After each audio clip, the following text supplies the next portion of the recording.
We're at what many consider Mecca for becoming a food and wine professional, the Culinary Institute of America in Napa Valley. Hello and welcome. We're in wine country and I'm Mary Babbitt. Here at the CIA, they're always on the lookout for new ways to develop the palates of future chefs while they explore new flavors and trends in the food world. Well, we got an inside tip from one of the chefs here at CIA about a Rutherford wine grower who's brewing up special batches of balsamic vinegar.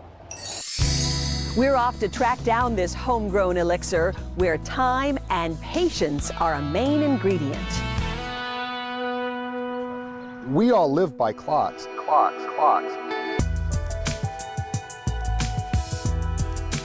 Balsamic doesn't.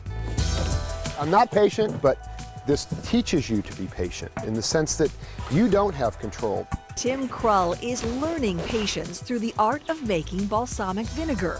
As wine grower at Quarry Vineyards in Rutherford, California, and winemaker behind the label of the Terraces Napa Valley wines, he's more tuned in to nature's time clock. The vineyard work, the wine work gives us a clock. And vinegar sort of doesn't give you a clock. It sort of is this lasting thing that evolves on its own, that doesn't have seasons, that just grows better year in and year out. Tim is on a mission, making traditional balsamic vinegar inspired by vinegars from Modena, Italy, aged 12, 25, even 50 years. Tim plans to age his balsamic at least 12 years. If I look at it today at 6 years, it's delicious. And you're tempted to release it or sell it or give it to your friends, but it only gets better each year.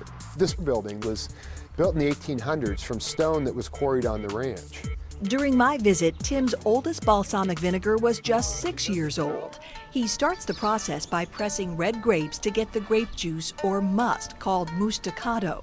Mary, let me show you some vinegar that's in the process of becoming balsamic.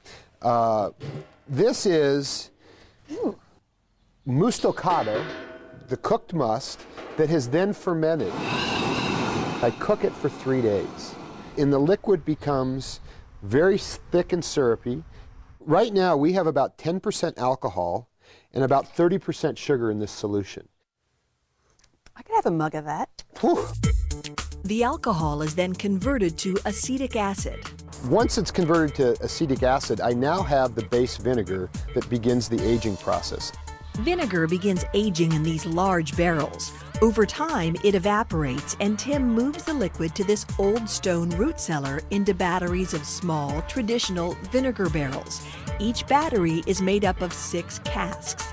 Tim uses a variety of wood to add flavor, depth, and complexity to his vinegar. Acacia, chestnut, cherry, ash, oak, and this one is ash staves with mulberry heads. So you'll pick up all of those flavors, but interestingly, as it gets to be 25-year-old, the base, there will be 25-year-old vinegar, but there might also be 6-year-old, some portion of 6-year-old vinegar in there.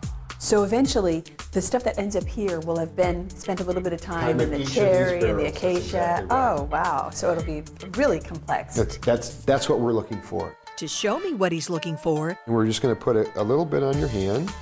And that's really all you need to taste. I know it's something that most people... It's good. Tim knows his job is not done yet. It's starting to develop that complexity, but it's still not very thick, and it needs many more years to become thick. Looks like we'll have to wait a little longer, too. See you in 6 years. For a bottle of Tim's homegrown Balsamico.